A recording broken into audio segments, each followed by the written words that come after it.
Hello, and welcome to another episode of No Small Rolls, a D&D podcast where there are no small rolls, but lots of crispy spring ones. We've also got some veggie rolls, some hoisin duck, one bao bun left over for whoever wants it. Oh, I love a bao bun. I love bao buns. They're so filling, though. So Make good. me hungry now. I'm very proud of you for this pun. I'm David Knight, your Dungeon Master. I'm joined by the usual bunch of suspects. Everyone say hi. Hi. Hello, buns. Now, we left all of this at a bit of a cliffhanger last time, so let's just jump straight into it. Oh my god. Are you ready, Vicky? Are you ready for this? I'm not, but Juna is. Cue the theme tune.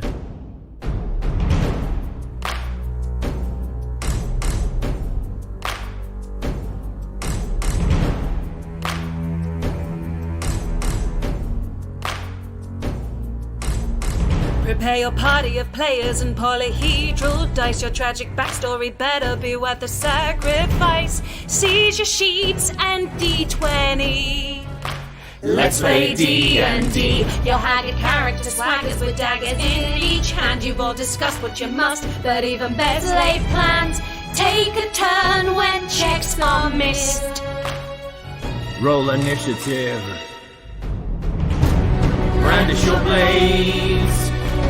Don't fail your saves. No risk too great, no choice to roll. This is your story. No guts, no glory. Confront your fate with every roll. Every roll.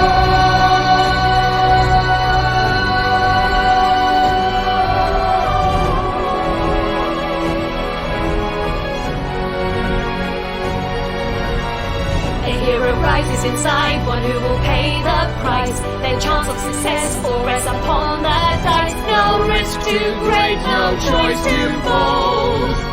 This is No Small Rolls.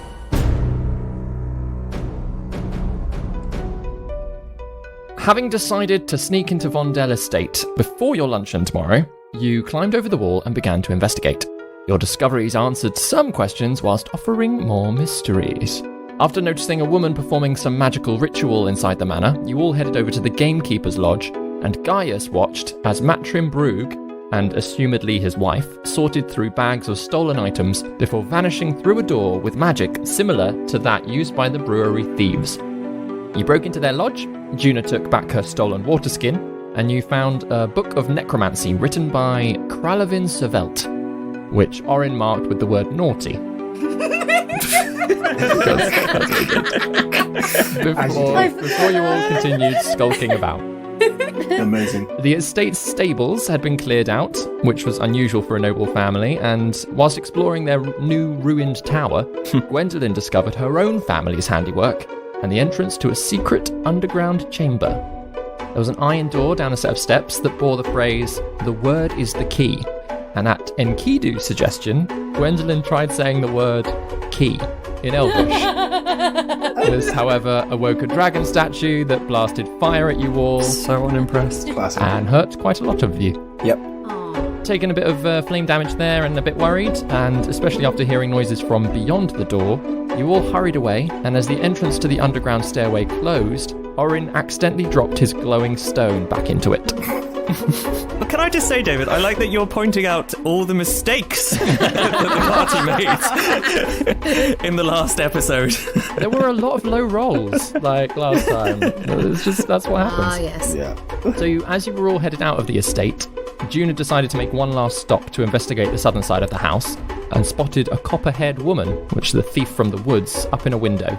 She stepped in closer, Juna, to scope out the kitchen, but was spotted by an old half-orc lady who knocked on the glass and said, "Oi, that's where we are." What are you doing, Juna? Oh my god. You're stood on one side of the glass. This old half-orc lady, like her white hair tied back up into a bun. She's just staring at you, frowning. I give her a wave and say, "Hello, good evening. What are you doing out here? I am going to cast my new spell. Charm person, please." Of course. Shots fired, shots fired. Shots fired. I ain't taking any chances. So I have to make a wisdom save, is that Wisdom right? saving, yes please. And what is the DC? What's your spell save? It is 14. 14. She rolls a 9. So you watch as you sort of like cast this spell. Which how do you charm her? I'm going to wave to her with the end of my staff with the amethyst spell center gem in the top. So I sort of, instead of wave, I sort of wave with my hand when I start talking. And at the end of the phrase, I do a wave with my stick. A la Jafar from Aladdin. Nice. But without the evil intentions. Cool. So you watch as she visibly relaxes a little bit and like just gives you a really nice warm smile. And she's like, all right then, go on. What are you doing out here? I'm going to talk in Orc for a bit, just to put the icing on the cake. I was just going for an evening stroll, and I got a little bit lost, truth be told. But it looks quite nice here. What's your name? Oh, I'm Jazana. Jazana. Where's that name from? Oh, it's just from round here. Oh, it's lovely. Oh, thank you. Do you want to come in for a cup of tea? Or do you want me to help you get back out if you're a little bit lost? Do you know what? I would love a cup of tea. Oh, yeah. Yeah, absolutely. Come on in then. And she walks over to the little kitchen door and like unlocks it with the key, swings it open. Is like, oh, go on. You come on in. You come on in, you. Back away as you're all hidden. Juna's actually gone down a few steps to look into the kitchen. So how much of a view do any of you have? Can you all make a quick perception check? She is quite small. And she's quite small, yeah. Yeah. So she's dropped out, and it's dark as well. Ben is worrying how long charm person works. Vicky is looking up how long charm person works. 1 hour. Oh, wow. Oh, you're fine then. I was like, better be a quick cup of tea if it's a minute. We've heard Juna get into a conversation before. yeah, that's true. Hour. Almost questionable. I rolled a 18. 18. 7 for me. 21 for me. 3. Orryn and Enkidu, you're both human, aren't you? Yeah. Yes. Yeah, so the darkness is... obviously, Enkidu, you've got your like super dark vision, but you're still getting used to that. Yeah. You both lose track of watching Juna, just sort of stick close to the others. But Gwendellyn and Gaius, you watch as she, like the door is opened and a very friendly half-orc sort of like greets her and Juna takes a few steps inside. Whether or not that alarms you or what, it looks like a friendly exchange. So you're sort of unsure whether or not to trust in the whole situation, but that's as it stands. Juna, inside, Jazana's like, okay, let me just, and she starts like, she grabs a kettle, fills it up from a small tap with some water, and then goes, you got any preference for tea? What have you got? I mean, we got the whole gamut here. I got some twain tide, that's quite nice actually. Normally save it for those upstairs. Do you know what? I've never tried twain tide. Have you not? Okay, all right, we'll have some twain tide. Oh, it's very nice. She does. She grabs a couple of tea bags out of a little thing, drops them into the pot, hangs the whole thing over a small fire, whispers a few words, and it springs to life. Inside the kitchen, it's quite a large kitchen. One big table in the middle, loads of space around the edge. Over to one side, the most interesting thing, at least in the room, and it's very obvious, is it looks kind of like a plant pot, one of those like longer bed type plant pots. Mm-hmm. But it's filled with some large golden crystals and then some powdered stone, sort of white and yellowish, right the way along it. And the crystals are glowing slightly. So the whole thing gives off a nice little golden glow just in the corner of the room. That is a gorgeous piece over there. Oh, yeah. I've never seen anything like that before. Well, I tell you what, it doesn't really work. So, I mean, it's a whole waste of money if you ask me. What do you mean it doesn't work? What's it supposed to do? Well, it's just supposed to help me grow things, isn't it? But it's not doing it.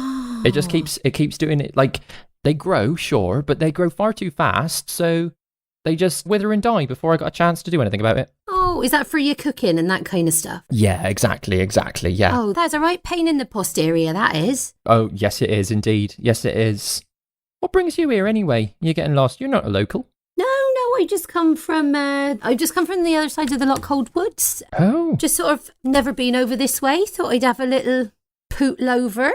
Yeah. It's quite nice. How did you get in, if you don't mind my asking? Well, I just was wandering up by the gate, and to be honest with you, my memory's not what it used to be. And I just sort of found myself wandering across a field, and to be honest, I could do with being shown the way out. I'm very, very lost. But yeah. I quite like what I see, actually. I mean, it's a lovely estate, this one, isn't it? It's a lovely estate. I mean, what with your being so small, like you probably just wandered straight through those bars at the gate, didn't you? I probably did, actually. I do that quite a lot. Just end up, You've got to be walking careful, under though, 'cause things, walking through things. I tell you what, if anyone else had found you, you'd probably be in a lot of trouble. Would I? Oh yeah. Why are you not allowed to walk over here? You're not allowed on these grounds. No, it's all hers, isn't it? It's the Lady Vondelle's estate, this. Oh, I've heard of her. Oh, yeah. I've heard of that Lady Vondelle, yeah. Well, yeah, she sort of runs the town a little bit. Does she? This is her private property, so you probably... Oh, is it? Yeah, you're very lucky, don't worry. So you should probably point me in the direction of how I can leave. Oh, yeah, definitely. What am I like? You sure you don't want a cup of tea, though? I put one on now. Yeah, go on then. Yeah, all right. Yeah, go on then. Was she like this Lady Vondelle? Oh, she's very nice, actually. She's a Is she a family good woman. boss? She treat you well? She treats me very well, yeah. Unfortunately, we've had to let quite a few staff go recently, over the past year or so. Oh, how come? Well, just because they was building that tower, you see. So they were trying to save money, pay for that. That was quite an expensive endeavour. Oh, that's unfortunate. Why did they build a tower that looks old? I don't get it. It's just a posh person thing, isn't it? They Do you know what? I will never get people with money. I'll never get them. No. I do understand, Lady Vondelle. It's all for her family. That's what it is. It's all for her family. That's what I know. It's all for her family. She's just taking care of them. And those of us she considers family. By building them a tower? Yeah. Interesting. Do you know what? I'm very glad that I did get lost. It's been gorgeous meeting you. Oh, yeah, and it's lovely meeting you too. What's your name? Sorry, I didn't catch it. My name is Scepter. Scepter. Yeah, my name's Scepter. Comes from the number 7. Can you make a deception check? Okay. Meanwhile, 4 of the players are freaking out. Yeah. 12? 12. All right. And she goes, well, it's very nice to meet you, Scepter. As that conversation carries on outside, especially with the carry over those rolls from before, as you're keeping a good beat on what's happening. Yeah, Orryn's still looking the wrong way. Yeah. Over toward the folly, to the ruined tower, you see the tiled floor open again. And 2 people walk out holding Orryn's glowing stone. Oh. Not good. And even from the distance, because they're holding this stone, you can see very clearly that it's the gamekeeper and his wife. And the gamekeeper is pulled out a sword. He's sort of looking around. He's a bit nervous. He doesn't really know what's going on. How are you all reacting? Oh my. Whisper over to the others. Do I make the stone stop glowing? Yes, make it stop glowing. No, don't do that, because then they'll definitely know that you're around. The stone's obviously magical. If the magical user cancels the effect, then they're gonna know that someone is nearby. Why don't we just stay still and see where they go for now before we do anything? But what about Juna? We need to get the hell out of here. She's just got in for Or something. can anybody do that messaging thing and tell her that we need to get out of here sharpish? Okay. I'm going to picture Juna's little form in my mind, her wispy hair and her mischievous eyes, and I'm going to cast message.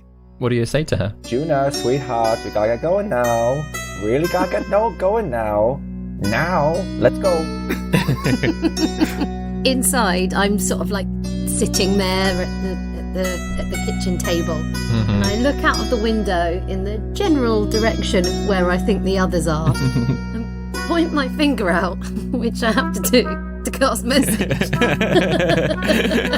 In their loose direction into the darkness. And say, is that the direction I need to head to get out? Whilst then casting message back to Guy saying, I'm on my way. So Jazana, sort of half not seen that, as she's wandered over to pour out a couple of cups of tea. And she goes, oh, no, that's the south, right? If you want to be getting out through the gate, she points to the west. And she goes, no, that's the direction you want to be headed in. Oh, do you know what? I am so glad you're here to get me out of this. Oh, do you want me to walk you out? I really don't mind it. Do you know what? You lead me in the right direction, my love, and I will be fine. But if I do get lost, I will come back, and then maybe it might be time for you to take me out. Yeah, well, not like that. Just take me out not like that. Not like that. I don't want to get in any trouble. Oh, okay. I completely understand. Okay, right. Well, it's lovely meeting I'll tell you what, let's leave the tea. You come by some other time when it's less dark, less middle of the night, and we'll have a proper chat. So she sort of puts the kettle down, puts the cups to the side, and grabs a shawl from a little hook by the door, and goes, "Come on, you come with me." And starts hobbling. She doesn't move very fast. She's probably in like her late 60s, like for an orc, which is very old. So she's sort of like hobbling along. Is she coming at me with the shawl? No. She's put a shawl around herself, and she's sort of leading you out of the door. I'm about to perception check the shit out of that. Oh no, a woolly scarf. Yeah, but she walks up the stairs, basically leads you round to the front of the house, and then points toward the gate and goes, "It's just there. You follow the path that way. Do you want me to walk you the rest of the way, or are you happy from there?" I'm absolutely fine, my love. I'm absolutely fine, but I am very grateful for you putting me straight. I would have ended up going in some other direction. She goes to point back at Gaius and realises she shouldn't be pointing that way again, just does a like wave of like blah, blah, blah. Which is the thing, everybody has seen Juna in this half-orc old lady sort of walk around the house toward the front. Have you all followed along, or are you staying put? Would they see us if we moved in that direction? Like, how far are they from us? You're probably about sort of 20 feet away from the house, but you're all like moving in amongst trees and things, so there is some cover to be. You were all hidden before Juna went in. I reckon let's sneak round. Yes, very stealthily. Yes, please. Can you all make a stealth check then, as you follow along? 13? 17? 18.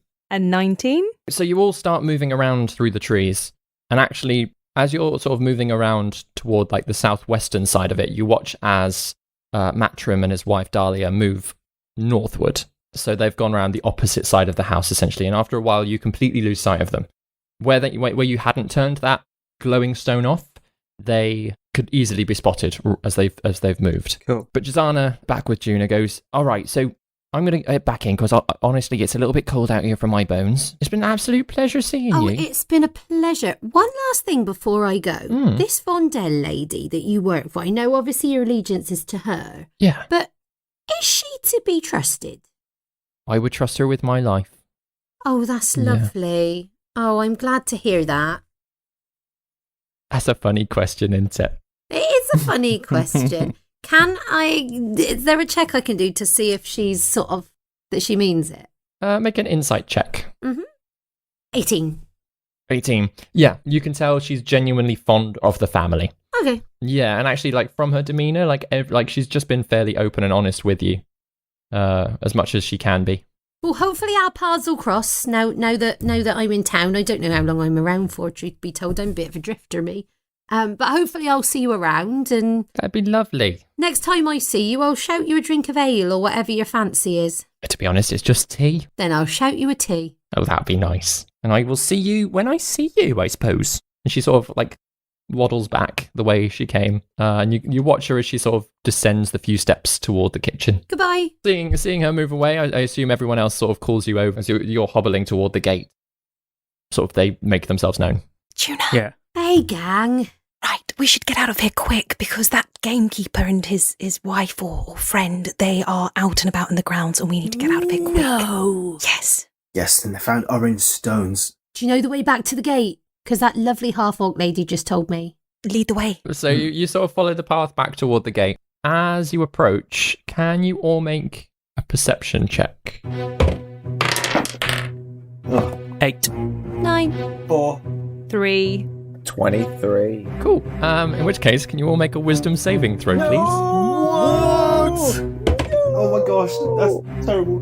You son of a... Oh. I mean, Same. you're the ones that rolled low. 8 again. 8 again. 13. 6. 18. Unnatural 20. Yay! Vicky's favourite thing. So, as you're approaching the gate, you reach it, you pull it open, and the boys sort of rush out first. So they don't notice, which both Gwendellyn and Juna do, as you step through the gate, that just above it, there's a small owl head, sort of carved into the archway of the gate itself. And its eyes have sort of blinkered a little bit, and there is a small orb just hovering in front of it. Gwendolyn and Juna both make Arcana checks as well. Unnatural 21. I'm so excited, then I'm so disappointed. I love how there is a possibility for a natural 21. Yes, you can roll a natural 21 I'm excited for for that. something I've got really that nice. Special die for that. a D30. I got a Why 7. did I lead everyone A back to 7. the gate? Like, that was don't know. dumb. I was like, as soon as we went towards the gate, I was like, why aren't we climbing over the wall? Yeah, we climbed over the definitely should have wall. done that. Over the wall, yeah. We didn't go near the gate. It's too late now, unfortunately. Yeah, absolutely. As soon as you sort of pass through it, you do like sort of you see the small orb, and it's sort of a little bit transparent. It's like a little ball of water almost, just more solid. And Juna, you know that's an arcane eye, which means that somebody is watching you. Oh, shit. Can that arcane eye see all of us?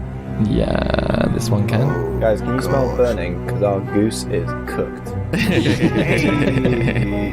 I think Juna looks up at the eye and gives it a little wave and says, "See you tomorrow." I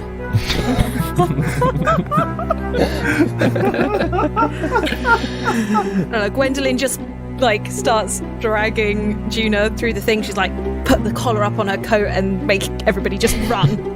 Just run, just get out of here. So you run down the little path, like, and you're basically back at the bridge, back into town, out of view of the gate itself. Right, okay, we really need to work on our infiltration tactics. I can't help but think this was a little bit my fault. So at this point, it's probably about 2 a.m. It's fairly late. You've taken your time to move around the place as stealthily as you can. What are you all doing? I think we need to get back to the knocking point. Yeah. Pronto. We need to get back to knocking point, or maybe just leave this town. I'm kind of their opinion. I'm not a big fan of like upsetting like the nobility. Yeah, it doesn't end well. No. Well, look. I think there's still a way we can talk ourselves out of it. If we're going tomorrow, still, I can say that we were a special team coming to check out their security measures on behalf of my family and to check that everything's working. We couldn't tell them about it in advance because we need to check that everything is working. And we're really happy with the way that the security has been put in place and hope that they're good too. And I'll bring a survey. Yes, a survey will help. Orryn is just looking open-mouthed at Gwen as this happens. Enkidu's like facepalming himself going, oh my gosh. What if... I mean, it's an idea. What if it's an idea? Okay, how about this idea as well to consider? Oh, okay, well, you haven't said no to me straight away. Oh, that's nice. Just listen for a second, hang on. I usually do. What if we... Oh. And Enkidu's like, clenches his fist and is like, oh, you're asking for it. Oh, I'm going to give it. Okay, maybe we have this discussion back in the pub. Yeah, let's get going, walking and talking. After you, Enkidu. It's quite a loud conversation at 2 a.m. in the morning. Why don't we just tell the truth? That we got curious, we stepped a bit too far, and we had a look around. We're new to the town. We wanted to see what it was about, and maybe you overstayed our welcome. Leave out any particulars like glowing up a magic stone and finding a stone dragon or whatnot. You know, they've caught us. There's no lie that's gonna be good enough to explain what they obviously just saw us do. I mean, that's not a bad suggestion. Apart from if we were checking the security. David, I presume we're having this conversation back at the tavern now. Yeah, so if you're sort of walking through the town in like hushed tones.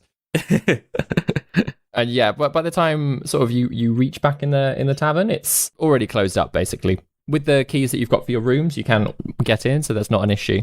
But nobody is about to like bother you in the tap room at all. Look, I'm up for lying or telling the truth, but I'm just saying that there is weight to what Gwen is saying. I think somewhere in between the two would probably work very well. I could say that I was curious, and as I've already told the Vondelles that you're all my entourage, so myself being a person of money, I want to check this place is safe. I also am aware that they have my father's security, and we need to check that everything's all right, you know?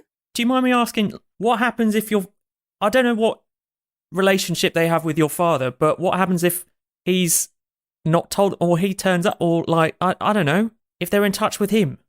I'm not really in touch with my father at the moment, but I mean, I'm sure they don't know about his personal life, and this was completed a while ago. There's a good chance that he's not here. Now, you know that lovely lady I was talking to? Now, she was saying that she thinks that this Vondelle lady is really, really lovely and that she would trust her with her life, and that Vondelle's very fond of her family and people that she considers family. I don't think she's going to consider us family. Yeah, and isn't that a bit strange? She commands such absolute loyalty from this woman when she has already wronged us before she even met us. She's clearly up to something. So she might be a suspect character. I'm not saying I trust her as far as I can throw her, Enkidu. But what I'm saying is that she seems like she might be a family woman. So if we sort of go in with that kind of approach, then she might warm to us. I think you're onto something. It's Trimpt who's invited me. If she thinks that there's a chance that her son could have a match with somebody of the Rose family. So you're going to present yourself as a potential match for Trent as a cover? I think that's kind of why he invited me. He was talking about my eyes and, he seemed quite taken with me. So that could be something that's in our favour. Yeah, but with respect, Gwen, we've also heard from a couple of other people that he's a bit of a tomcat. I'm sure that is not going to be a problem for her. Excuse me? Whatever this guy's predilections are, he's not going to have any opportunity to do anything to you. Right, okay. I thought you were inferring something else then. Well, when you wait till I've finished what I'm saying before you start with your drives, yeah? Look, you're onto something between the two of you. Yes, okay, this man is interested in you. We can use that. As a cover, we've been caught, obviously. So, why don't we present ourselves like you... This is paining him to say it. Like you originally said as your entourage. Enkidu, I'm sorry, I couldn't quite hear that. Could you just speak a little bit louder? We could be your guards. Miss Septhorn could be your advisor. We could dress up a bit, maybe, to look the part, and... Any questions arising our activities this night could be just the way your family do things. I don't know, and he's a bit embarrassed by this, that he's having to acquiesce to her way of thinking. But he's like, and he sits down and he's like, "Yeah, I've said my piece." Oh, Enkidu, I think I might have misjudged you. He gets out one of his knives and he's just like. Just flicking it up. And he's just letting it all out, the frustration all out, and it's like, oh gosh. Right, so if the only plan we'd have just climbed over the wall. This wouldn't be a problem. No better than that. Okay, the stone. They've still got the stone as well. Should I stop the stone? Could they track you through it? I don't think they can track me through the stone. Is it not linked to your magic? Or? Well... I don't think they've got a way of following it back to me or anything, no. Do you have any stones that look like it very similarly? I just found it on the floor, to be honest. Like, it's just a stone. There we go, it's just a stone. Yeah, that's fine, we can get away with that. Okay, that's a relief. Oh, good. So we're going with this thing that we are like Gwen's entourage, and she is like a business associate of the family, just checking things out. And we had to leave via the gate because we had to check that was still working, of course. And we're coming the next day to inform them that everything is working hunky-dory. Question. Do we say that we checked the tower, or do we keep stum that we were ever by the tower? I think the less we say about what we did, the better. Let them ask if they know. For all we know, they only saw us leaving. They didn't see us enter. But they do know that there was something around there because they found the stone. Yeah. Why don't you stop the magic and then call him a liar? I can stop the magic? Am I stopping the magic? Stop the magic. Orryn touches 4 random items in the tap house. They all begin to glow. And the stone, the stick, and the word naughty from the book all disappear. And then he taps the 4 things again, and they stop glowing. Okay, sounds like we got a plan. I don't like the idea of like upsetting nobility, and I would be tempted to leave town. I don't know. We couldn't do it without you. You and your smooth talking. We need you with us. Yeah, but I need you with us. I mean, he's got a point though. Like, Yeah, I don't. This a isn't great really asset our to us. issue to quite a large extent. Part of me just feels like just getting on with my life, if I'm totally honest, and clearing out of here and never coming back. Yeah, let's Problem be solved. clear. I completely agree with Orryn. It's fine to like go into the woods and like, hey, kill some like undead deer and stuff, but that dragon nearly killed me and Enkidu, and like I'm not in this for a free roof over my head. Like I will accept the stars as my canopy, but my god, I'm terrified if I have to die just to stay in this goddamn place one night.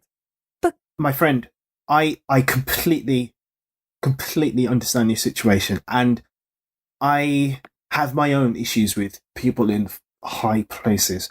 But consider this: someone of her status and with the things she's up to, if you were to leave, she's seen your face, she knows how to track you. For whatever we've discovered to keep that secret, she will go through very extraordinary means to keep that quiet. Wouldn't it be better for us to stay together now, see this through, possibly neutralize this threat, and then whatever happens after tomorrow, you could go on your merry way knowing that you're that much safer? Also, are you not intrigued what this woman's up to?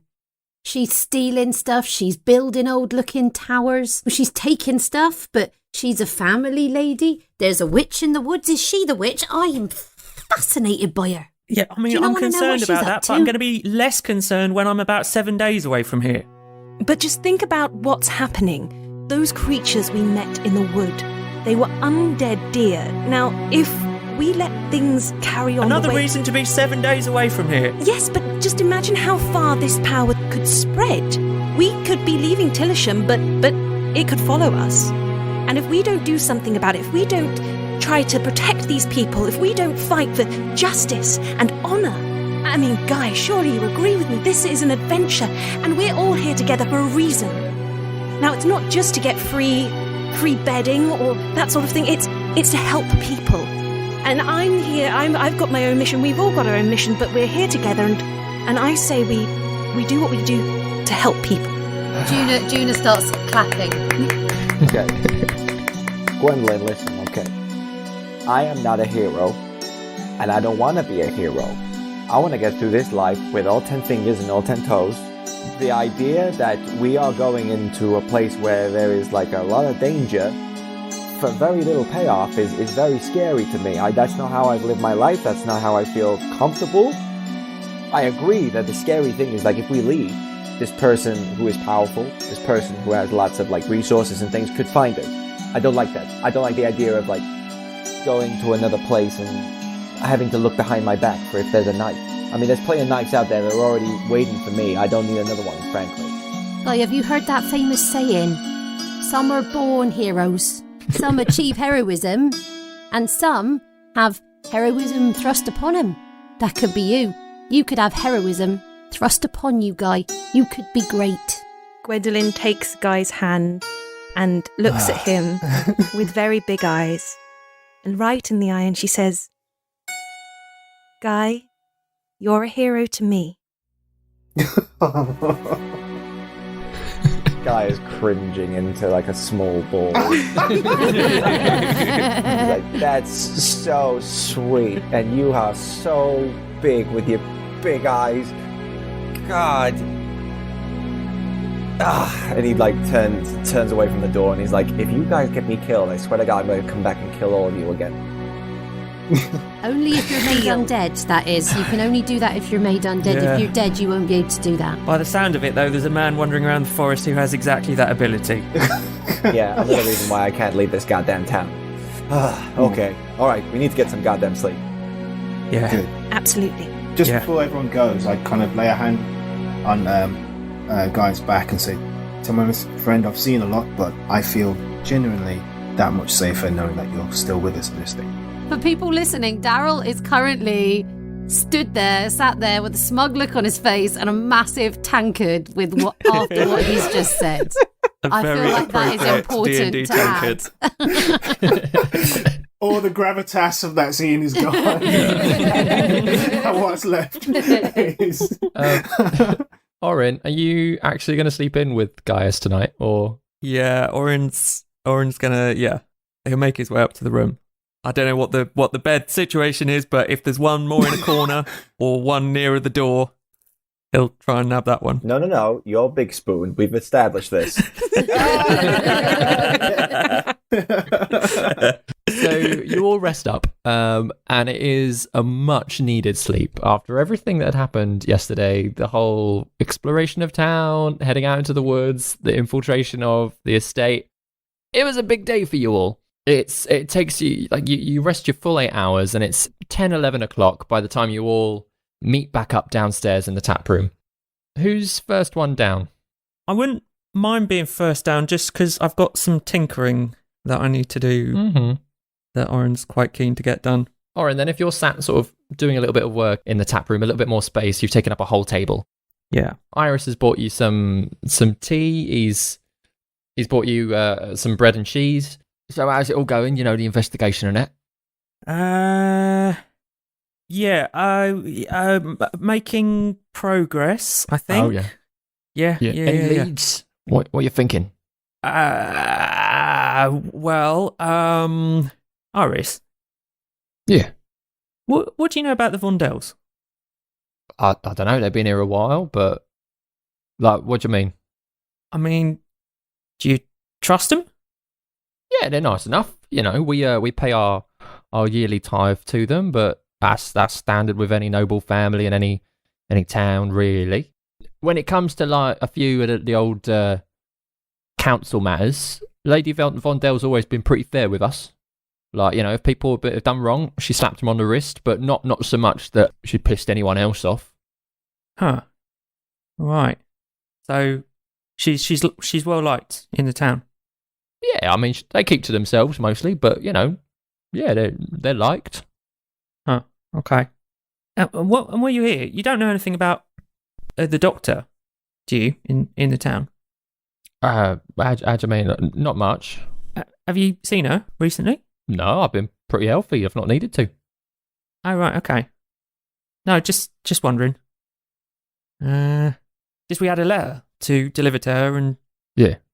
Haven't been able to track her down yet, is all. Oh, that's strange. She's not in her office? No, didn't seem to be in. Oh, Lord knows. When we knocked. What was the letter about? If you don't mind my asking. Did you read it? To be honest, I just read any letters that come through, so I'm a bit of a nosy thing, me. Well, I mean, to be honest, yeah, we did have a little look. We needed to see who it was for, so we had to kind of. It sounds like there's been a death in her family, basically. It's we just wanted to get word to her, really. Yeah, that's not good. Maybe word did get to her, and she's just gone. Oh yeah, that's true. I hadn't thought of that. Yeah, she might have gone off to the funeral or whatever. Huh. Right, okay. Oh yeah, that was the other lead. Yeah. What? The other pub? Oh Dave, yeah.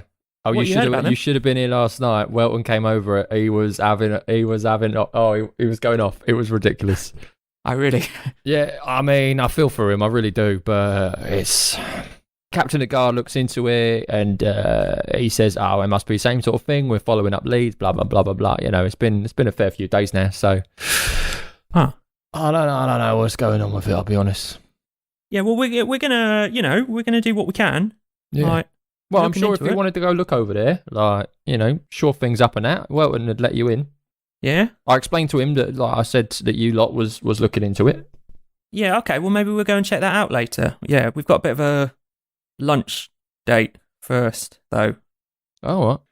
As long as some results coming out of it, yeah, you keep on. You keep keeping on. Yeah, some results are going to come out of it. I'm not quite sure what, but something is. Whilst this conversation's going on, slowly the rest of you come down, and Iris again brews up some tea, hands out breakfast to you all. What's the plan for the day? I'm wearing my fine clothes, and I've asked Juna to help me with my hair to make it look really like I'm showing off just how fancy I am. Good stuff. I might forego the coat and to look less conspicuous, to have some kind of uniformity to us. Orryn is slightly shorter than Enkidu. Oh no, he's only 5 foot, isn't he? I'm 5 foot. Right, 5 foot. Just wondering, like, if there's a way for us to all look somewhat similar. I have ways and means. Oh yeah? Yeah. Yeah. So what have you?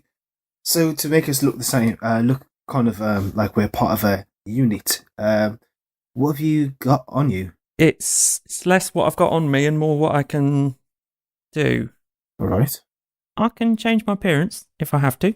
Really? Completely, if I have to. Completely? Yeah. Okay. So it's possible that someone just entirely different turns up at their door today, as far as I'm concerned. And that only works in just yourself? Yeah, I'm afraid so. It's kind of a solo thing. Could you make your attire look somewhat like mine? Yeah, I could do that. Yeah, with the boots and maybe the coat would work. The coat is quite handy for concealing things, but I don't know if it transforms your clothes. How does this work? Yeah, well, it kind of projects a different self on top of me. The only thing is whether people who are particularly well attuned to magical arts might be able to see through it. I'm not sure. Yeah, well, the thing is, if like they do that, then like the worst thing they see is that you haven't got a uniform. You haven't like scrubbed up. It's not the worst thing in the world. That's true. Yeah, exactly. It just also looks like I'm hiding something. Is all. And besides, and also Guy is always masked, so Yeah. I guess we don't have anything to lose. Yes, I did say to Trimpt that Guy could perform today at Luncheon, and so that Guy could earn some money. So Guy is quite well attired for himself, and if you two can look like each other, Juna is my advisor. If they can see through your clothing disguise, Orryn, perhaps they'll be sympathetic to you being poor? Whoa, hang on. At this, I turned. I'm like, that was uncalled for. I didn't know what else to say. Clearly. Sorry, you're talking to me, right? Who are you talking to? Sorry? Yeah, don't think she's talking to you, Guy. Oh, sorry. Oh, you mean him? Oh, you mean Orryn? Now, Gwen, I think maybe calling people poor is probably something that you shouldn't do out in the big wide world. Yeah, that's Right. not cool. Right. Even if they are, and especially if they are. Great. I just thought because Jenny said it that it was okay. I grab Orryn. I say, come with me outside, and I just take him outside. I'll go out with Enkidu. dear. That wasn't a good thing to say, was it?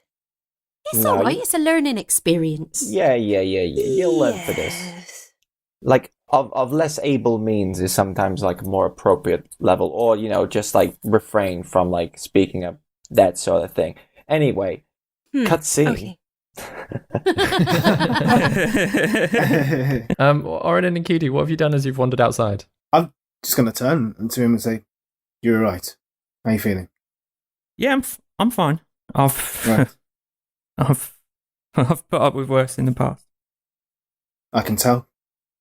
There's a look that certain people from certain places have when they have to carry a certain something for a long time, and I can see that in you. I've had it myself. Do you know what I mean? Yeah? Yeah. You seem pretty together. No. Not really. I'm kind of making this up as I go along. Huh. Yeah. Yeah. I can relate to that. I wish I had a lot more answers. I wish I knew where I was going, but I don't. And I find myself drifting from place to place looking for an answer. And then I met you guys. But you seem pretty resourceful. You're alive in this dangerous world. Yeah. yeah, so far. yeah, Yeah. It's quite a lot. It is. It's crazy. Yeah. How are you feeling about today? I'm a bit tempted to just go somewhere else, not gonna lie. I'm a bit tempted to just disguise myself entirely and just not be the person that walked through that gate yesterday. I don't even know. I know. But any issue anyone could ever face, you have a much greater success of overcoming it with other people. And, we're not the best people in the world together, but we're all we've got right now. What have you got on you for weaponry? That hammer. Oh, well, I've been working on something new actually. Oh, yeah? He's gonna pull on a pair of gloves that he's been tinkering with that now look like there's a little wire trailing from the gloves into his backpack. Awesome. And reach over to... Is there a barrel or something, Baby David? Is there something or something metal? Okay. Yeah, there's some guttering. Some guttering, perfect. Okay, so he's gonna reach over to the guttering with his little sort of fingerless gloves with the little wire and little bits of metal trailing down the end, and just grip onto the guttering, and then send a electrical blast of shocking grasp through the guttering. Awesome. And you watch as this electrical lightning energy spirals up this metal pole. There's a strong smell of burning as it reaches some of the leaves that are stuck in the gutter along the top. Nothing catches fire, but you can see some smoke sort of trailing off where They've been singed. Or he quickly checks that it's not his hands burning or any of his like clothing, and like, oh no, okay, yep, there we go. Yeah. Yeah. Wow. New toy. Enkidu's eyes like brighten up and he has a massive grin on his face like, and to think I was about to hand over my knives to you. Yeah. Thinking that you might need a bit of a last minute surprise if things got hairy, but I discovered yeah. in that last fight that like hitting things with a hammer is only so effective, and I thought I should probably try and figure out a better way of defense. Fair enough. At least yours is reliable. Ugh. I don't know if it's that. It's many things, but I don't think it's that. Yeah, but you have control over it. I can't control my powers properly. But hey, that's neither here or there. We just have to get through today. Yeah. And then the rest can wait. Huh. You ready? Ready. Cool. And I pat him on the shoulder and we open the door for us to go back into the pub. Mm-hmm. And then the chimera got all of its tongues tied up. The end. Wow,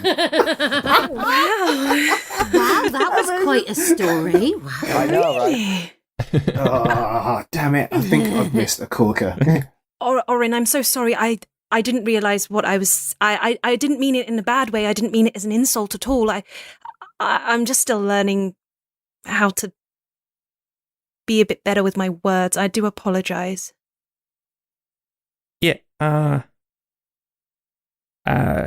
Yeah, thanks. Orryn just sort of slightly looks like he doesn't know how to react. If it's any consolation, I don't have anything right now.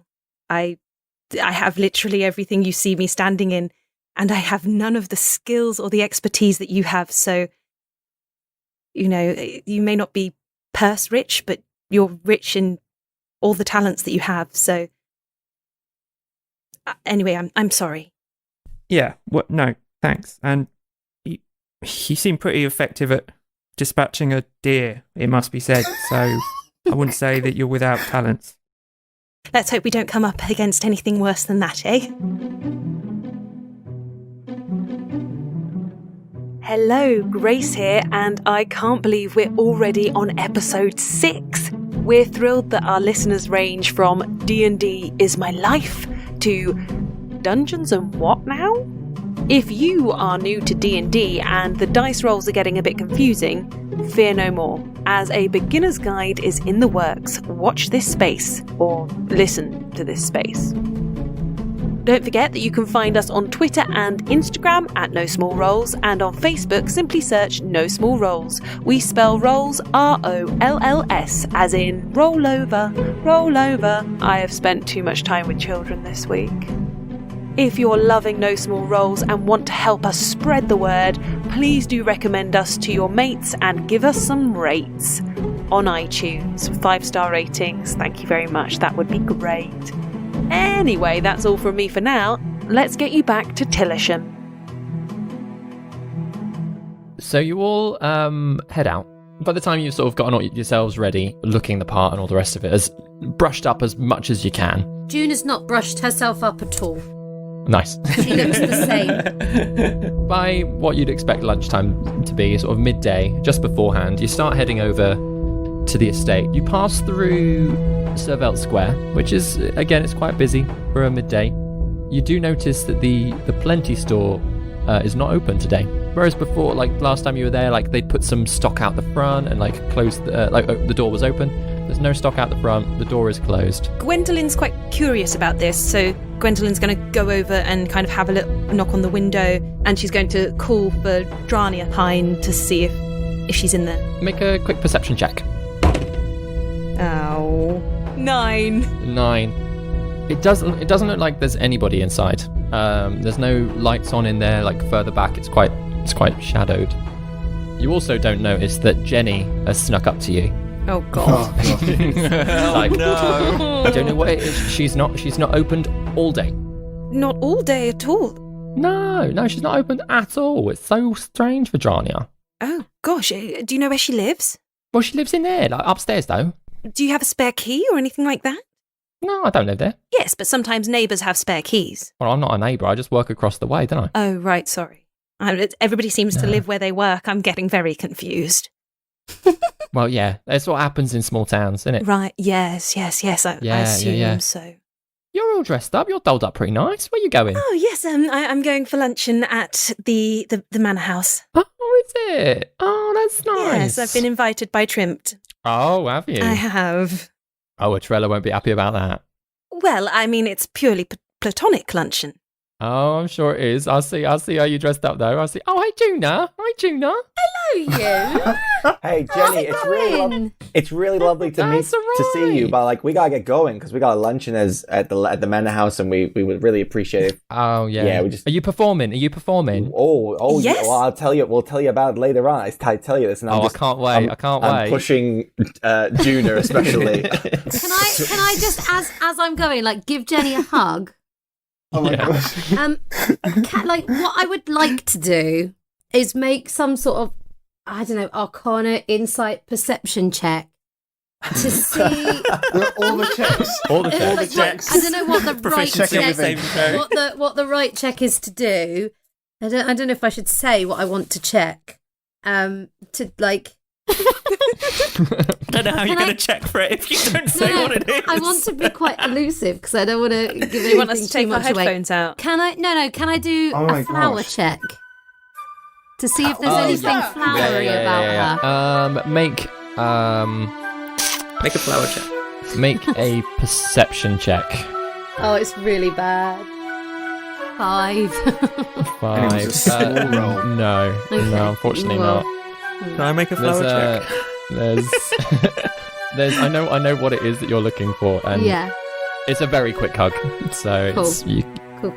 Oh my gosh, what? What's happening? Well, anyway, Jenny, it was just lovely seeing you. Maybe see you again later. Did you know? Oh yeah, you know what? I'll just be over there. So anytime you want to come chat. I got to go, she says, being dragged along by Break a God. leg. That's what they say, innit? Break a leg. So dragged away from Jenny. As we're going back, can Gwendolyn see like a back door or anything to the Plenty store as we're... Not from the direction that you need to be heading, unfortunately. Sort of the opposite end of the square. It is the only one that's closed. The other shops are all open as they were the day before. How long have we got until luncheon? You sort of push it probably about 15 minutes. Okay. Whoa. Or like, Just time for I a know quick time chat with wasn't Jenny. necessarily set, but when it's proper for luncheon to be served. Gwendolyn you would probably know got that. Exactly, yeah. Gwendolyn Rose is never late, nor is she early. She arrives precisely 5 minutes before the occasion. Yes. Invitation in hand. Oh shit, I didn't make a survey. I actually think that Juna, like, I've got it in my head when we went back to the tavern. I have a letter written by the doctor that I've written overnight.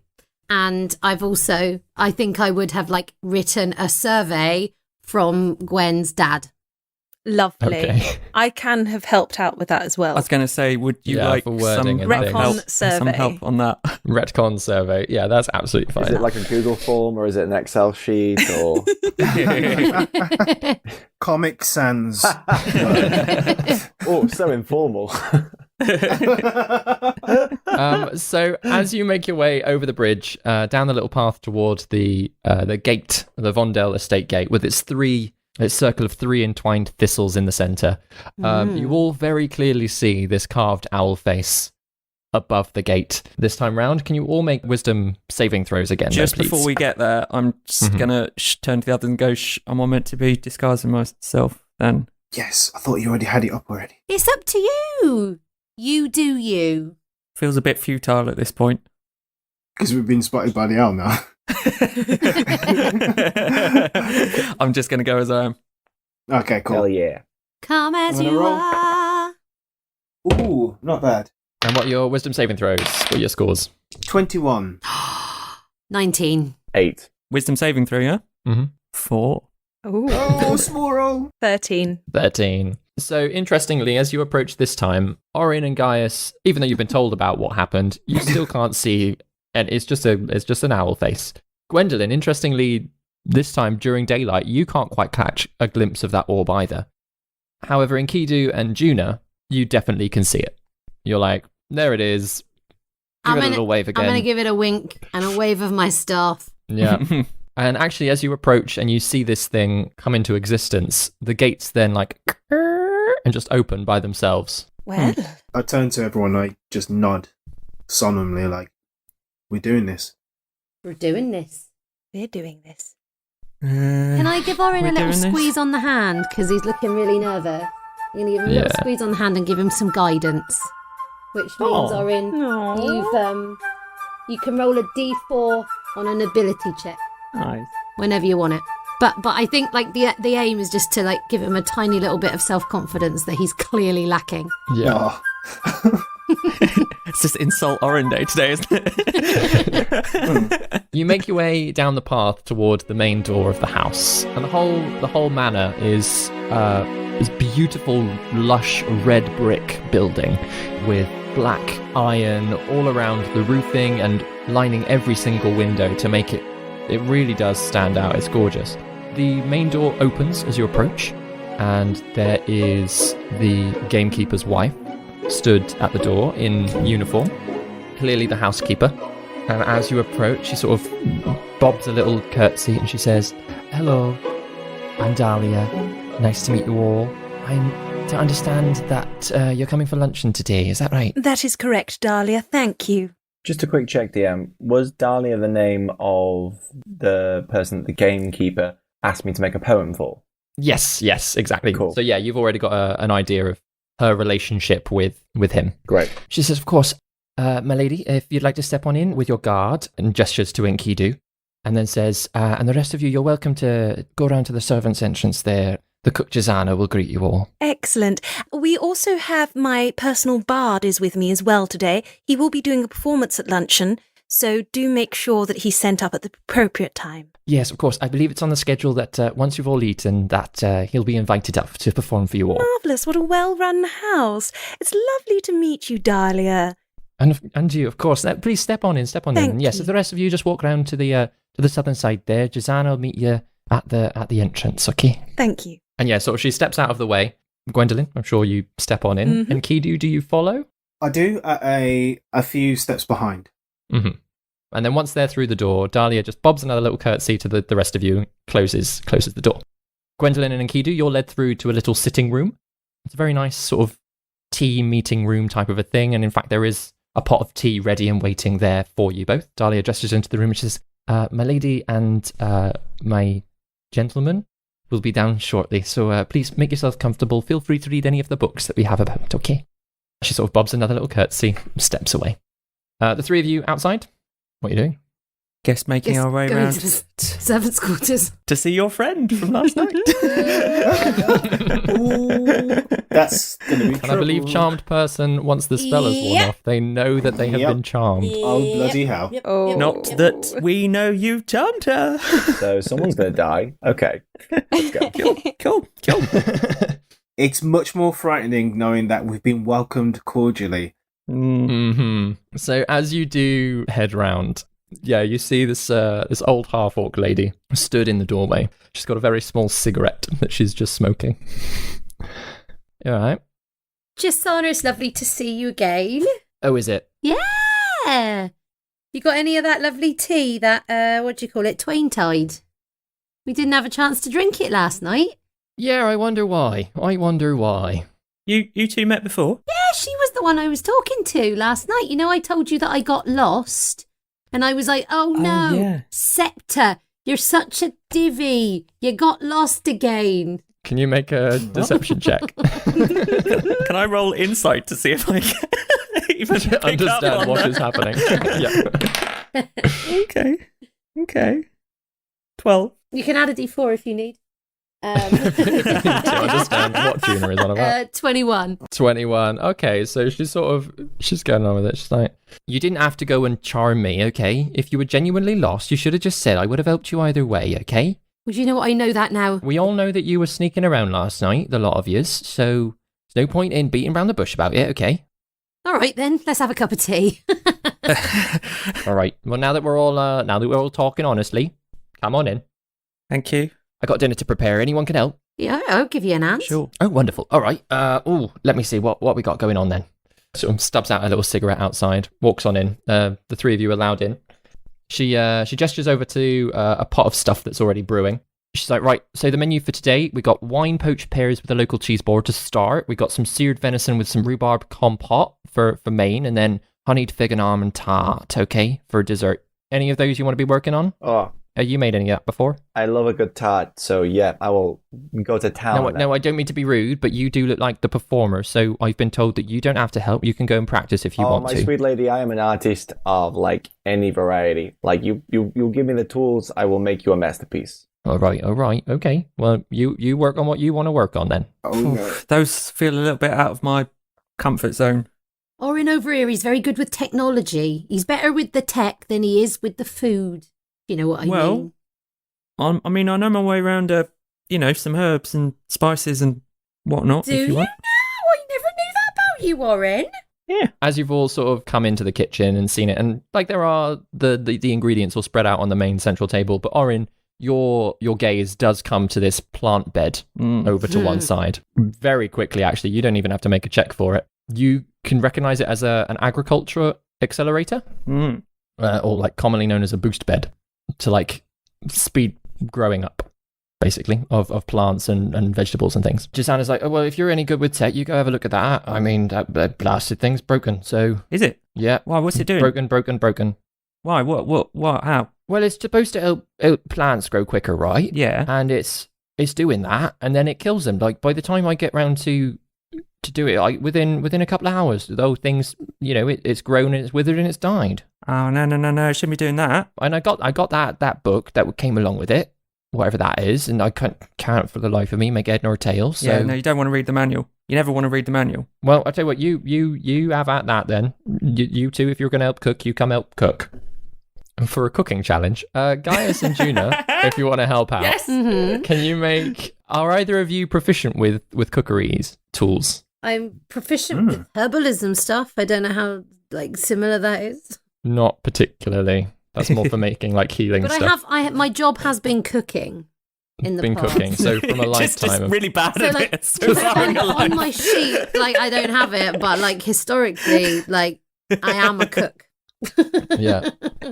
She makes Gaius, really good what's biscuits. your cooking ability? Yeah. I'm very good at breaking into food, but I'm not very good at. I've got proficiency in thieves' tools, but I'm not proficient in. So if there's like a wrapping paper or a tin that's really hard to get into, I can get in there.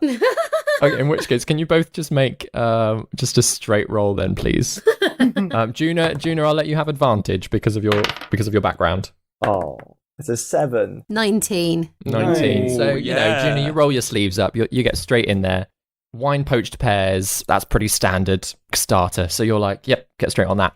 Gaius, you're looking at the slabs of venison that are around, and you're just poking them,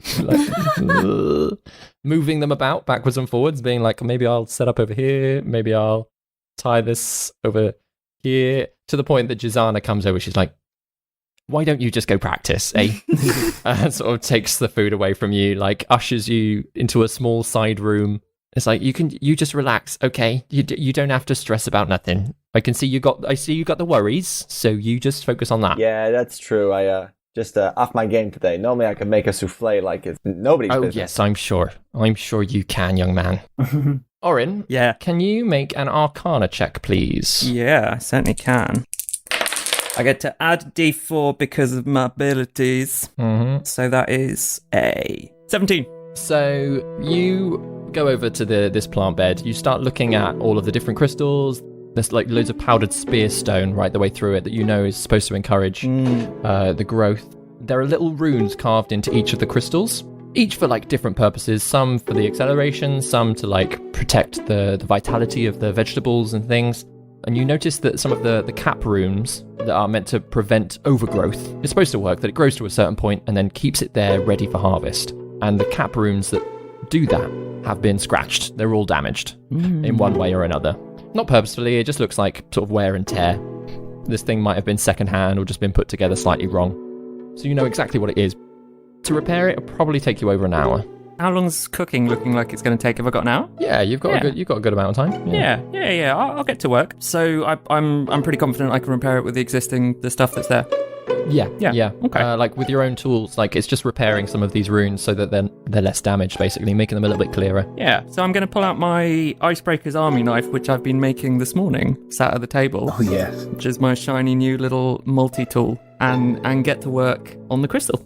Upstairs, Gwendolyn and Enkidu, the two of you are alone in a room for about 20 minutes. Oh, fuck. Brilliant. I want this played out in real time. Absolutely. Oh my gosh. There's definitely a lot of awkward silence, probably for the first 10 minutes, Yeah. I imagine. Yeah. Sort of just staring at the paintings in the room, being like, Yeah, maybe like just, Yeah. A lot of pacing. Yeah, he's a pacer. Occasionally, He's yeah. definitely a pacer. Yeah. Yeah. Gwendolyn goes and checks out the books that Dahlia said that she could. they're mostly like histories, and there's a few fiction books, a few poetry books. To be honest, they're sort of run-of-the-mill Okay. standard books. Like, they're the sort of things that you've read a couple of times because everybody's got them in their own libraries. They're fairly nice designs. Like, it's a very nice looking bookshelf, but it's not that interesting, unfortunately. Ah, what a shame. Nothing there that sort of jumps out. The paintings in the room, because they'll distract you for a little while as well. One of them is a very nice family portrait of the Vondelles. There's Lady and Lord Vondelle, and then two boys who look much younger, but one of them is clearly trimmed. Probably about 6 years younger than he is now. Another painting in the room, though, that Enkidu spends a little bit of time looking at, is a picture of two women sat at a lake. And one of them is clearly Lady Vondelle, but sat next to her is the copper-haired woman from the woods. Oh gosh. Look over here. Oh? Something of interest? This is the woman who ambushed Miss Septhorn and Orryn and myself in the woods. Oh, right. I point at the copper-haired woman. She's the one that led us in a trap, and she stole Orryn's and Miss Septhorn's equipment. And here they are, painted together. Obviously, they're quite close. And this is who you're suspecting of being the witch? I'm not sure anymore. The witch could be multiple people, for all we know. Well, perhaps I'll be able to get the name. I think it's quite strange that there's only one... Well, that there are two sons in this painting. We've heard of Trimpt. I've not heard of another one being mentioned. Now that you mention it, that is strange. And only one horse for the entire family, so this person is not around. Indeed. Also, have you heard anything about Lord Vondelle? I haven't heard him mentioned at all. No. From what Miss Septhorn gathered last night, that Lady Vondelle is the one who's been running things and is on the council. I'm afraid he died some time ago. Yeah. Oh. Comes the voice from the doorway. Spin around, hands on my waist, like towards my knives. And stood there in the door is a very tall, very well-dressed woman. Sort of late 40s, sort of pale fawn skin, dyed black hair, sort of held back in a golden clasp, very long, deep maroon robe coat she's wearing over a simple pale white dress. She strolls over, says, sorry to make you jump. Gwendolyn does a little curtsy and nods her head. Lady Vondelle, it's a pleasure to meet you. I apologise if I was speaking out of turn about your family. Oh, not at all, not at all. Gwendolyn Fabulosa, is it? Yes, that's certainly how I introduced myself to your son, but I'm afraid I actually have another guise. I believe you know that I visited your home last night. We have made some investigation into it. Yes, Yes, we are aware. May I say that your house is even more stunning in the daylight than it was in the sunset and the evening light. Well, I am Gwendolyn Rose, of the Rose family. yes, dear, I had surmised such matters. And I, obviously knowing that you have some of my father's handiwork upon your grounds, was tasked with coming to inspect and see how things were going. I'm so sorry that I was unable to be honest with your son in the first place, but I didn't want to alert you to my presence. I wanted to be able to check that everything was in full working order, and I must say, I am absolutely thrilled with how well everything is working, and I must say I'm very, very impressed to see such artwork. You really, clearly are a family of quite some stature to be able to have this on your grounds. Can you make a deception check, please? Oh, sweet Please roll well. I never Please wanted roll someone well. to roll so well. Sweet God. Cannot breathe. So tense. 12. So her face is just, it's got a very polite smile on it. It doesn't crack, it doesn't move. She just says, well, it just would have been nice if you'd asked first. Of course, I do apologise.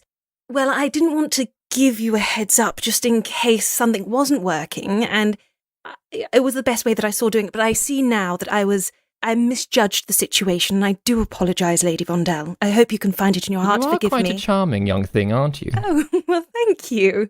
And, sorry, your man here, what's your name? Enkidu clicks his heels together, stands up straight, gives a stiff bow, says, my name is Enkidu Kai, Lady Vondelle. Gwendellyn gives him an impressed look. Just like, But, like, she doesn't make that noise, it's just in her head.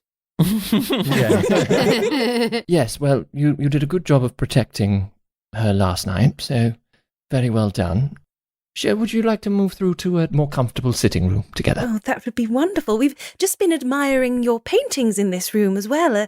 There's a lovely painting of you by the lake. Yes, with my sister. Oh, yes. your sister. Another Vondelle. No, I realise now I've not told you my first name. Hello, I'm Cerise. Cerise. And that's my sister there, Metz. Metz. Yes. Vicky is furiously looking through her notes. No, I've confused Cerise with Cirrus. You see, I married into the Vondelles. She's still crawling. But no, my husband, he was a wonderful, wonderful man. I mean, if you don't mind me asking, but how did he pass? The gallows cough, unfortunately. Oh, yes, I've heard. He caught it much later than the others, but yes, it was unfortunate. Oh, gosh, that must have been heartbreaking for your family. Especially with two young children as well. Yes, Oskin took it much harder than Trimpt did. But then he was so much younger, so... Is Oskin still living here? Oh, yes. I'm afraid he won't be joining us for lunch, and he's just quite talkative. Young boys can be like that, so I'm not entirely sure where Trimpt is. I'm so sorry that he's kept you waiting. Oh, no. It's very rude. It's lovely to get to know you, and I can understand talkative younger people. I've got a younger brother myself who is just non-stop. Anyway, follow me through, follow me through. And she sort of turns, really just expecting you to follow. The house, it's got a very strange sense to it. Everything is lush. It's clearly quite an old house. The carpets are very well kept. The wooden panelling is just a slightly older style. But it's clearly been looked after. There's not a lot of ornamentation, though. There are a couple of places that paintings seem to be missing. But you move through into a very nice sitting room, much wider than the first. The sofas all covered in a variety of floral patterns that really are just too sickening to put next to each other, but somehow they work. And as you all sort of take your place, Trimpt walks in and is like, "Oh, I'm so sorry, Gwendellyn." In sort of very low bow. And she does a very polite, Trimpt. You are looking just glorious today. I'm so glad you managed to make it.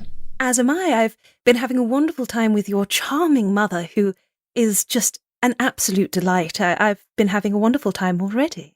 I don't know whether or not that's a good thing or not, you two chatting behind my back, but he sort of holds up a bunch of very scraggly put together flowers, and he says, "This is rather embarrassing. I was going to prepare these a little bit better for you, but, well, you've seen them now."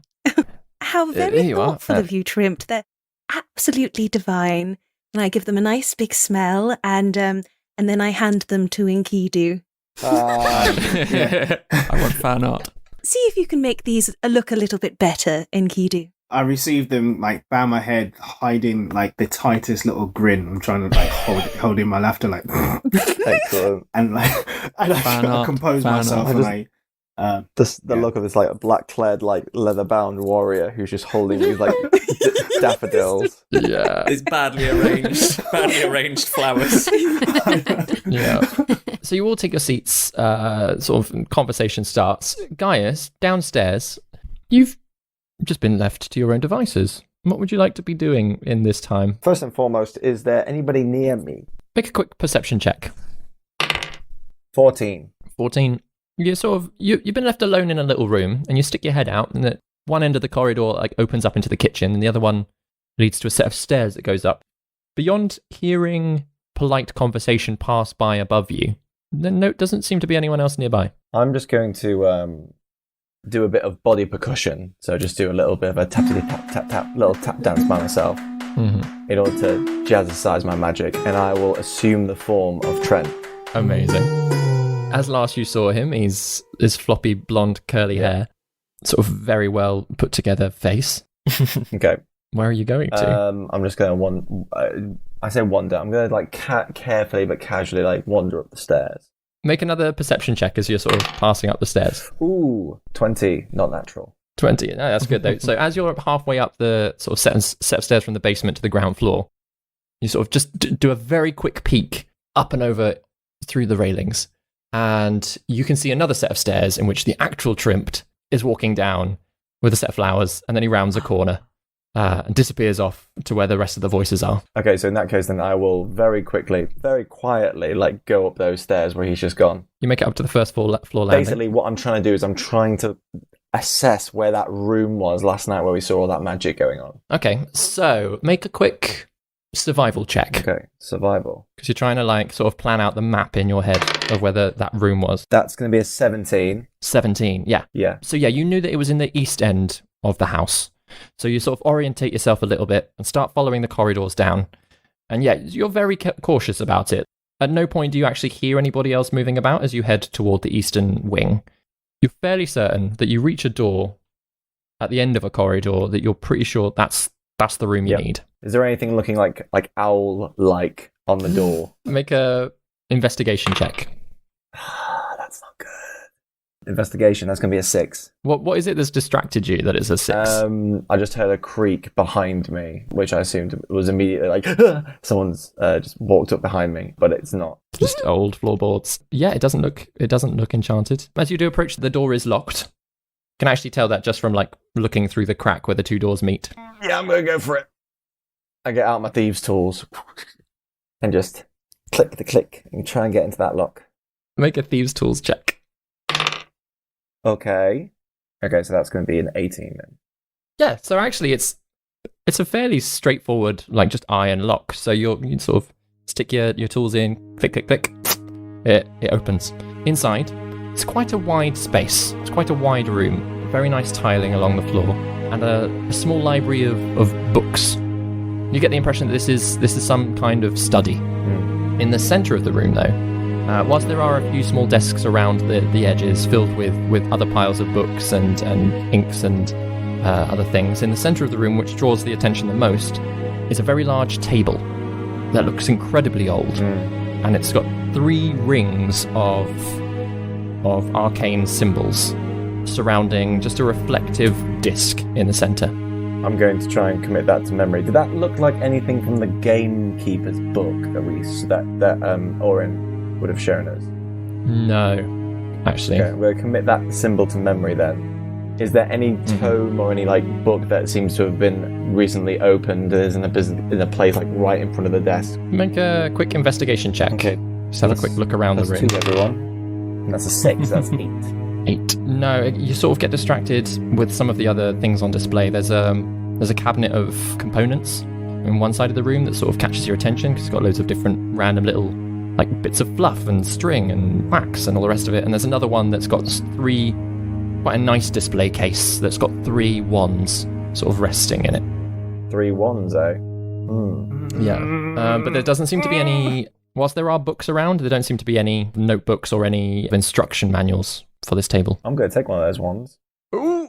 Which one would you like? There's one that seems to have spirals of stars carved into it.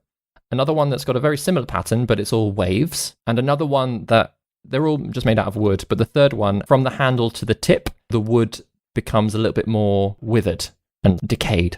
The star one takes my fancy, but I'm curious about that withered one. I'm gonna go with the withered one because I'm curious. I'm gonna take that. The cabinet actually isn't locked either, the display case. Sweet. So you just pop it open, swipe the wand, drop it into a back pocket. Great. I'll send you over what that does. Okay. When you have a bit of time to look at it. Like I say, that the whole room seems to be organised around this central table. Is there anything that stands out about this table? Is like there blood stains on it, or is there like anything that like ascertains to what its purpose is? Like I say, it's sort of covered in loads of different... There's 3 rings of sigils and arcane symbols. Make a quick Arcana check. Just have a quick look at it. Arcana, so that's going to make it 16. 16. Whilst you don't understand every single symbol, and some of them look really, like I say, this whole table looks quite ancient, actually. You pick out a few of them, and you realise that it's some kind of fortune-telling type of a device. Sort of divination sort of thing. Yeah, divination. You can tell, actually, and as sort of you inspect it, you realise that each of the rings does turn. In the little bit of arcane knowledge that you have, you pick out symbols for, like, yourself or for somebody else, for different measures of time. Interesting. Different measures of time.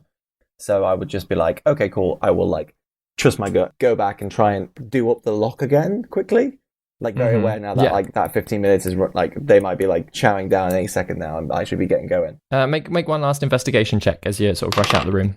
19 plus 2, so that's going to be 21. 21. You do actually manage to find, as you rush, you knock over a small pile of books, and you find one scribbled note that just says, "Flames, floods, the dead rising, titans tearing the earth asunder."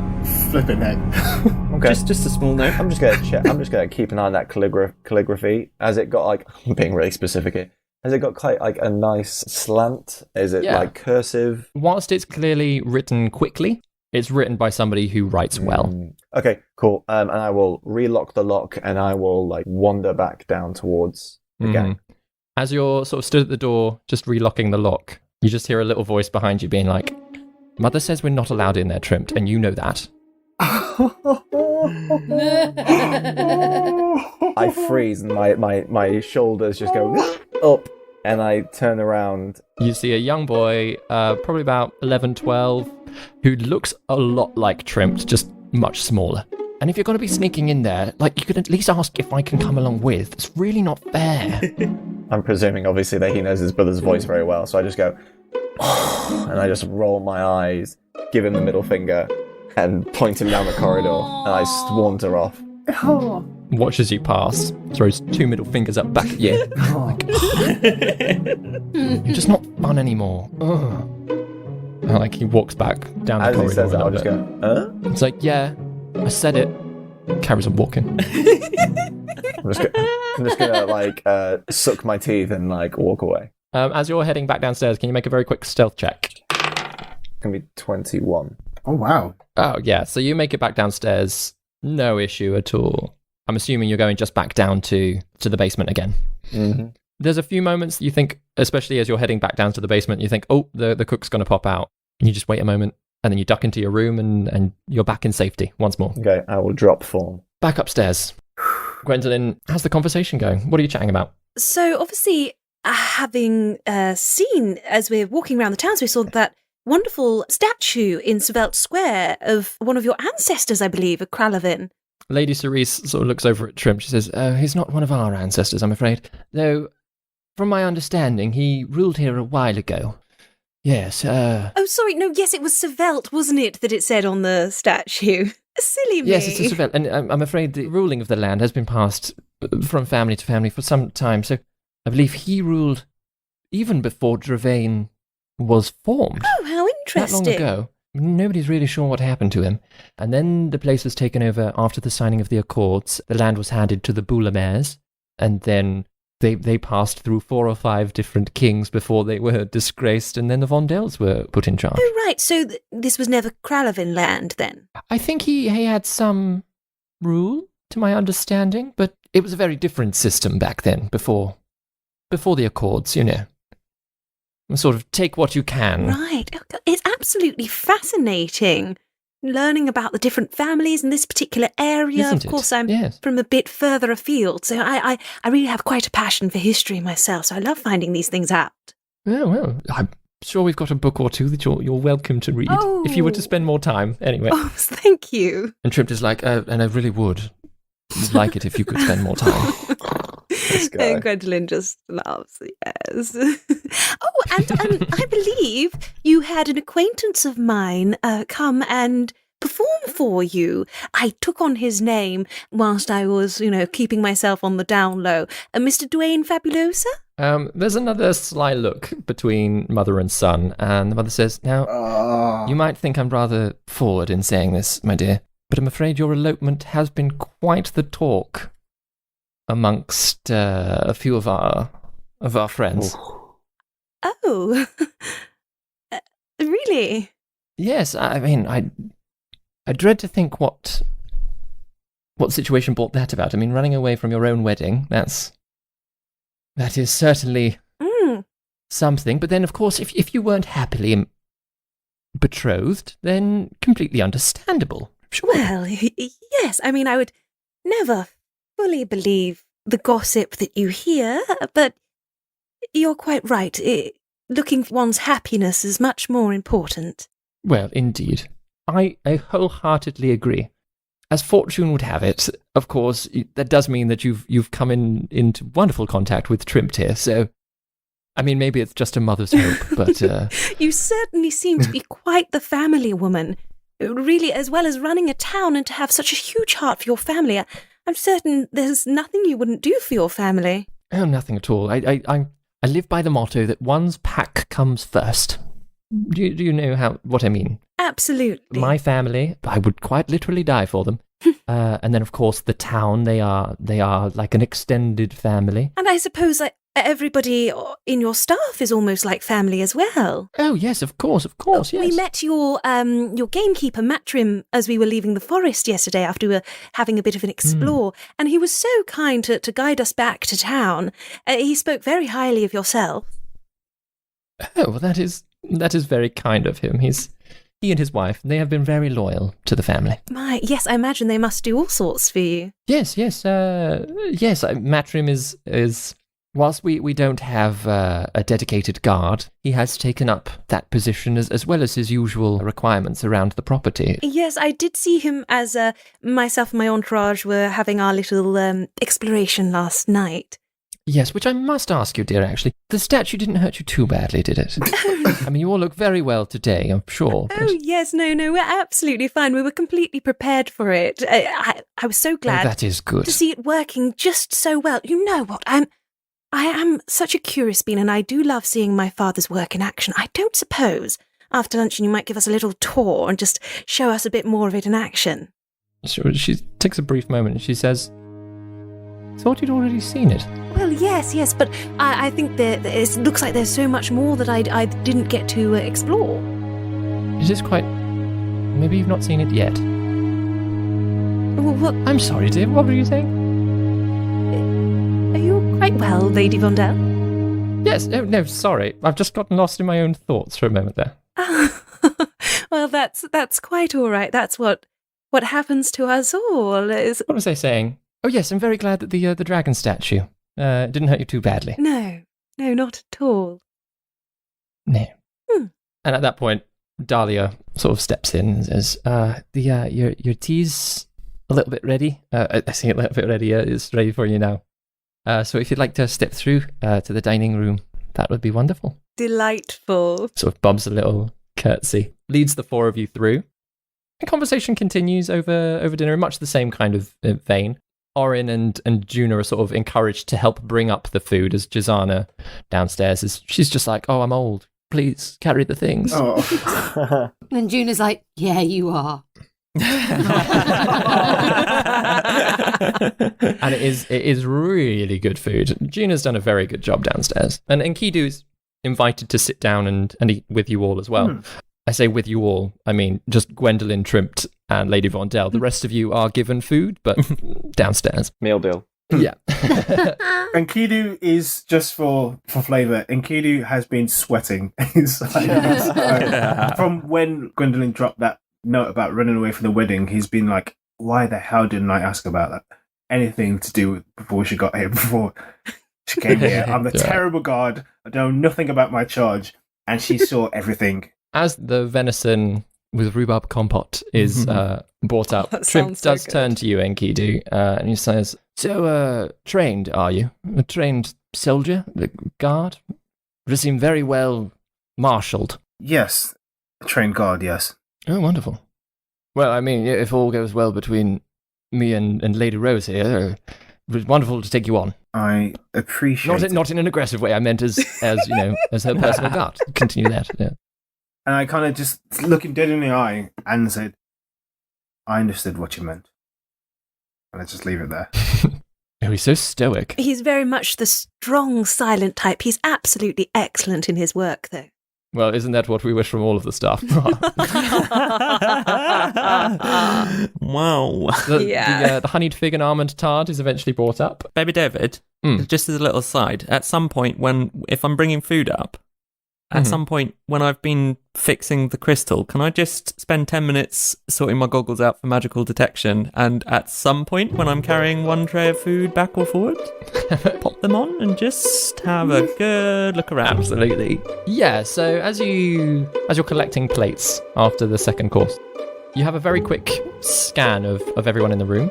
Lady Vondelle is wearing something magical. It looks like near her hand is where the aura is coming from, of an enchantment nature. But actually, aside from that, nothing leaps out. You do sort of have a glance up to, again, where you knew that she was casting magic the night before. And yeah, through the floor, you can see there's a few little things that ping out. Curiously, as you pass Gaius, there is something magical tucked into his back pocket. It is of a necromancy variety.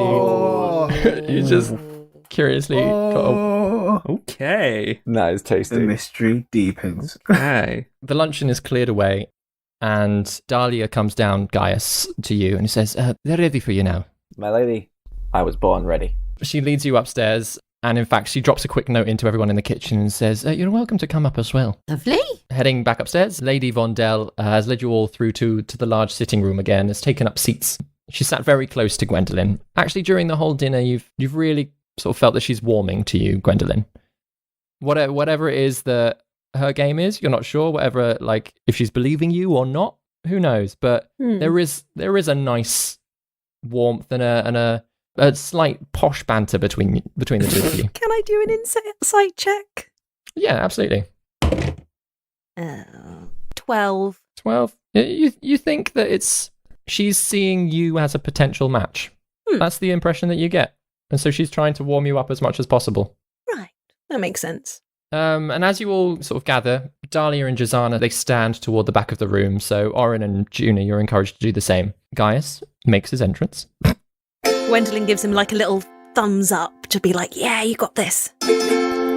Oh. And then I will go into a riff of some sort of lovely ballad that is singing of adventures within the woods and with undead hordes coming towards brave travellers.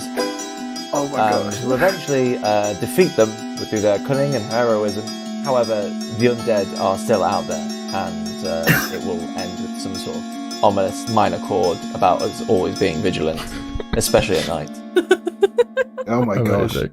Make a performance check. Oh my gosh. You play them episode 2, in other words. You play episode 2. It's not good, gang. Oh no. It's really not good. I roll a 2, and my performance is 3. To be fair, I'm not. What sort of bard are you? I never said I was a great bard. I just said I was enthusiastic. You guys took that on me.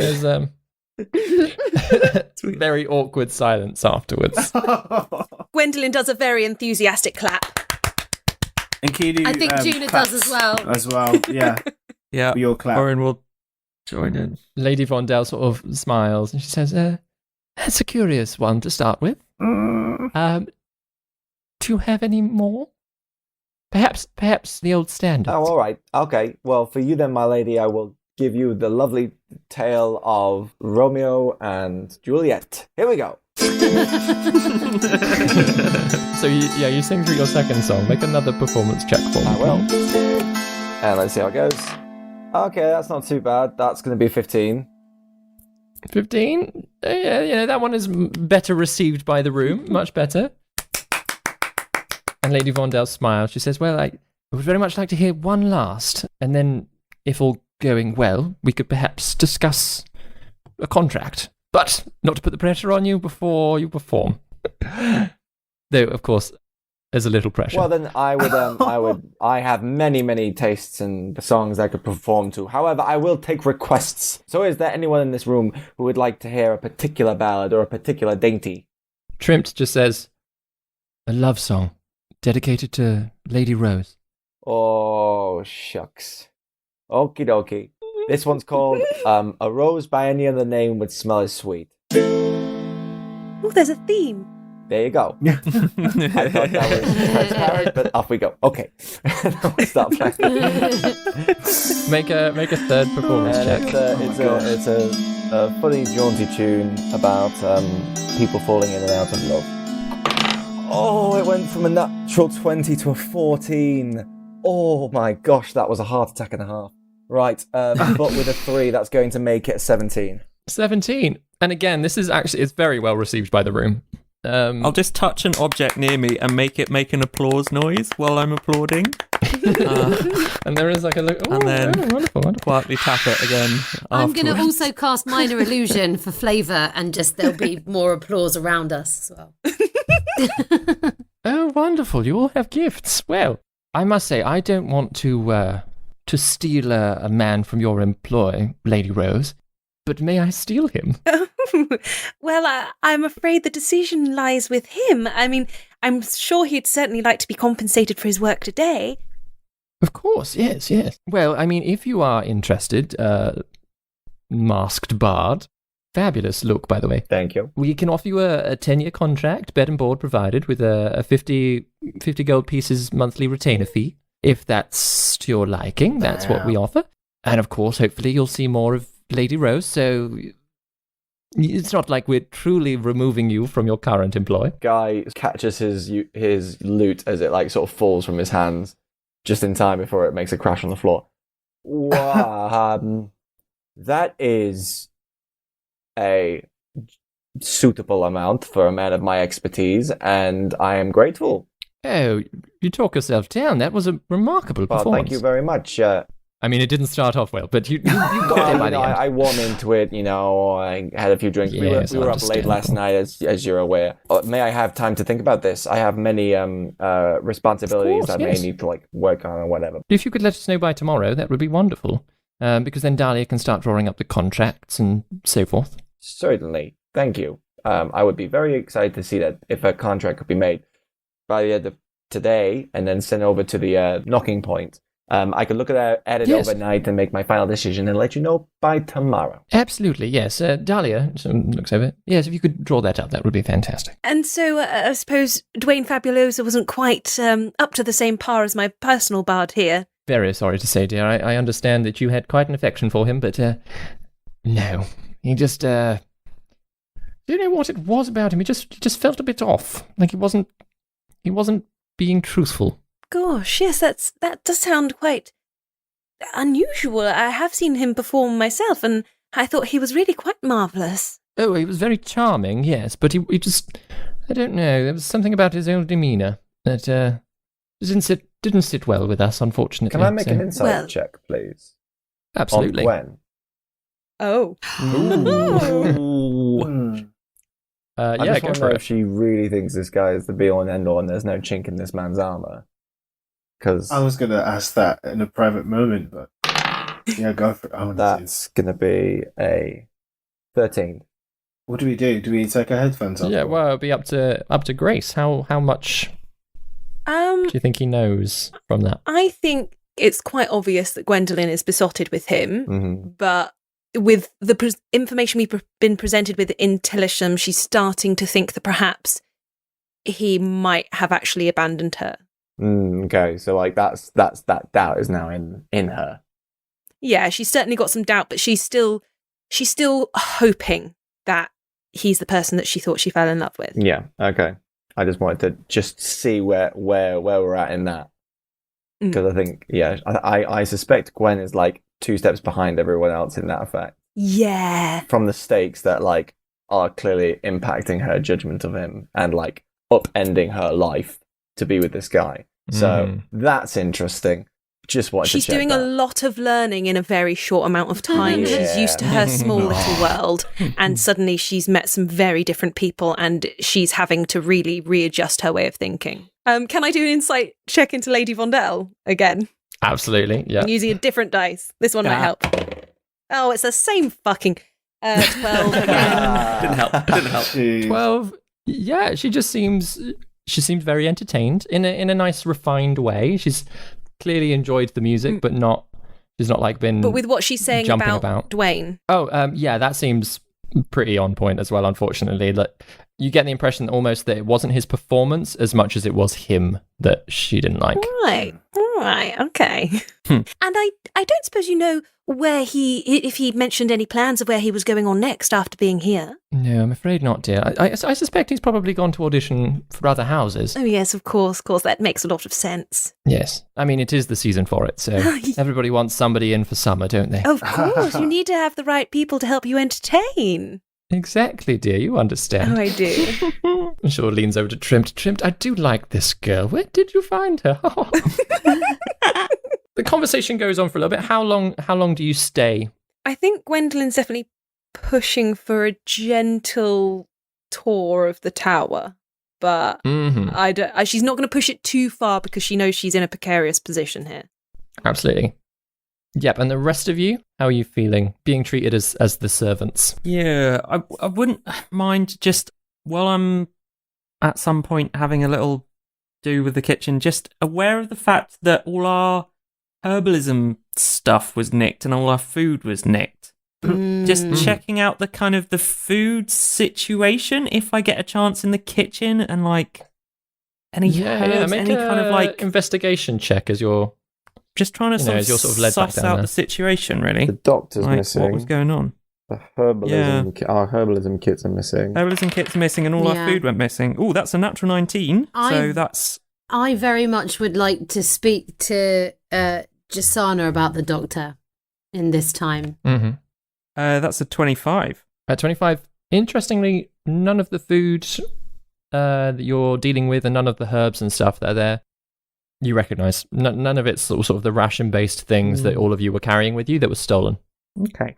Sort of as you're sort of clearing up with Jasana, so you've gotten into a nice little pattern of conversation. You get the sense that she's still a little bit wary of you, like having charmed her, but she's okay. She's pretty settled charismatic. Into just chatting a lot. That's the thing. Juna's just very chatty. So, have you heard much about this here doctor? What about the doctor? The Dr. Hograd. Yeah, that works in town. Yeah, have you heard she's gone missing? Has she? Apparently so. Where's she gone missing? I don't know. This is what we're trying to find out. Well, I mean, she wouldn't be missing if someone knew, would she? Yeah, we come That's a into good town. point. We got a letter for her.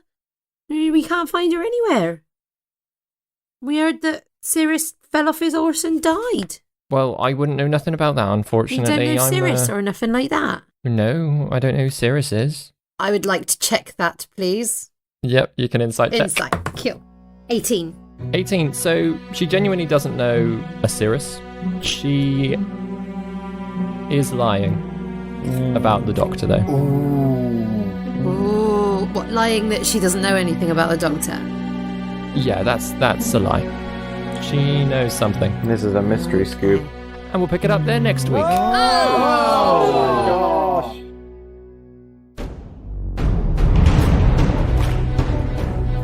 gosh. You have been listening to David Knight as your Dungeon Master, Ben Galpin as Orryn, Chris Watts as Gaius, Darrel Bailey as Enkidu, Grace Kelly Miller as Gwendellyn, and Vicky Gaskin as Juna. Original music by David Knight. Please tell your friends, subscribe, and